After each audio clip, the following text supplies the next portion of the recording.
नमो अरिहन्ताणं नमो सिद्धाणं नमो आयर्याणं नमो उवध्यायाणं नमो लोई सविसाहुणम्। आचार्य मानतुंग स्वामी द्वारा विरचित यह भक्तामर स्तोत्र है। 12वें श्लोक तक हमने अर्थ देखा है। 13वें श्लोक का अर्थ हमें आज देखना है कि चंद्रमा से भगवान की मुख की कल्पना नहीं की जा सकती। इस प्रकार का ये श्लोक है। पढ़ते हैं आराम से, फिर अर्थ देखेंगे। वक्त्रं क्वति सुरनरोरगनेत्रहारी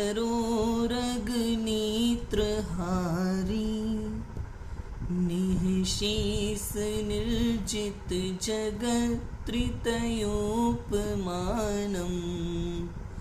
बिम्बं कलङ्कमलिनं क्व निशाकरस्य यद्वासरे भवति पाण्डुपलाशकल्पम्।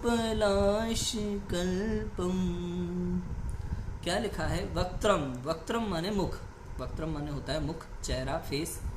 क्व माने कहाँ, ते माने आपका, सुर नरोरग, सुर माने देवता, नर माने मनुष्य, उरग माने धर्णेन्द्र, धर्णेन्द्र, उरग धर्णेन्द्र के, नेत्रहारी माने नेत्रों को हरण करने वाला, निशेष, निशेष माने शेष नहीं बचा, संपूर्ण रूप से, पूर्ण रूप से, निर्जीत माने जीत लिया है जगत, संसार को, जगत त्रितय, तीनों लोक, तीनों लोक की, उपमानम उपमाओं को, तीनों लोक की उपमाओं को जीत लिया है ऐसा। आगे बिंबम, बिंबम माने होता है प्रतिबिंब, छाया, परछाई, है ना। कलंक, कलंक हम जानते हैं, कलंक लगना, मलिन, है ना। कलंक मलिनम अर्थात कलंक से मलिन। क्व माने कहाँ, निशाक रस्य, निशाक रस्य अर्थात निशि माने होता है ना चंद्रमा, चंद्रमा का, निशाक रस्य चंद्रमा का, षष्ठमी विभक्ति है तो निशाक रस्य चंद्रमा का। यद्वासरे, यद्वासरे, यत माने यत माने जो, वासरे माने दिन, वासरे माने दिन में, सप्तमी विभक्ति है तो दिन में, भवती होता है, हो जाता है, पांडु, पांडु माने होता है फीका, पलाश कल्पम, पलाश कल्पम माने ढाक के पत्ते की तरह, पलाश के पत्तों की तरह, है ना। क्या लिखा है देखो, अर्थ समझते अपन श्लोक का। क्या है कि हे नाथ, जिसने देव, मनुष्य और धर्णेंद्रों के नेत्रों का हरण कर लिया है और जिसके आगे तीनों लोक के सारे उपमान, उपमाएं फीके पड़ गए हैं, ऐसे आपके अद्वितीय मुखमंडल की तुलना चंद्रमंडल से नहीं की जा सकती, क्योंकि एक तो चंद्रमा कलंकी है, दूसरा वह दिन में ढाक के जीर्ण पत्ते की भांति निस्तेज, पीला और फीका पड़ जाता है।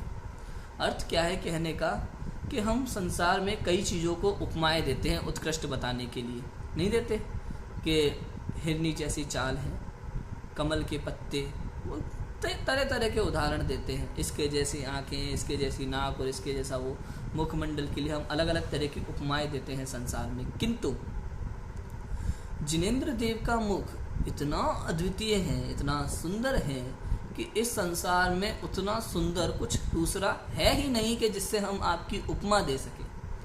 आपने, आपके मुखमंडल ने जगत के सारे, तीनों लोगों की सारे उपमाओं को जीत लिया है, सारे उपमाओं को जीत लिया है। देखा ना, निशेष निर्जित जगत त्रितयोपमानम, तीन लोक की सारी उपमाओं को जिन्होंने संपूर्ण रूप से जीत लिया है।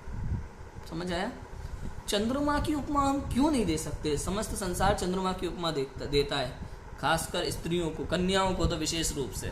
भले ही सामने वाली कन्या कितनी ही बुरी दिखती हो, लेकिन चंद्रमा की उपमा देने में हर व्यक्ति आगे रहता है। चांद, चांद सा चेहरा ऐसा। लेकिन हे प्रभु, आपको चांद की उपमा नहीं दी जा सकती, क्योंकि चांद कलंकी है, उसके अंदर एक तो धब्बा है, दाग है, दूसरा दिन होता है तो सूरज की रोशनी में वो फीका पड़ जाता है, उसका तेज खत्म हो जाता है चांद का। लेकिन आप ऐसे नहीं हैं, दिन हो या रात हो, आपके मुखमंडल का तेज सदा एक सा बना रहता है, विशेष रहता है। प्रति समय नया नया आनंद आता है आपको देखने में, देखने मात्र में हृदय में अपार शांति उत्पन्न होती है आपको देखने मात्र से। तो आपकी उपमा संसार में किसी और दूसरी वस्तु से कभी की ही नहीं जा सकती। समझ आया? कितना सिंपल है। ये है स्पेशल भक्ति का भाव भगवान के प्रति कि हे प्रभु, आपका मुखमंडल इतना उत्कृष्ट है, इतना अद्वितीय सुंदर है।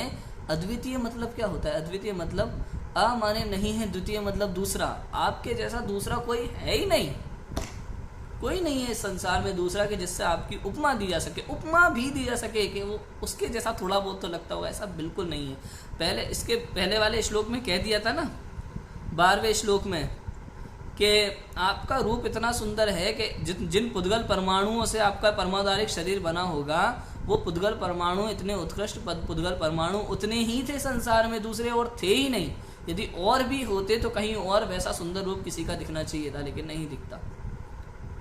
इसलिए लिखा दूसरा कोई है ही नहीं आपके जैसे मुख वाला। आपका मुखमंडल इतना सुंदर है, इतना अनुपम है। अनुपम माने कहीं उपमा नहीं दी जा सकती किसी दूसरी चीज की, इसलिए अनुपम है, अद्वितीय है, क्योंकि आपके जैसा दूसरा कोई नहीं है। ऐसा सुंदर आपका मुखमंडल है। और इस तरह का भक्ति भाव उन्होंने आचार्य देव ने 13वें श्लोक में भगवान के प्रति समर्पित किया है।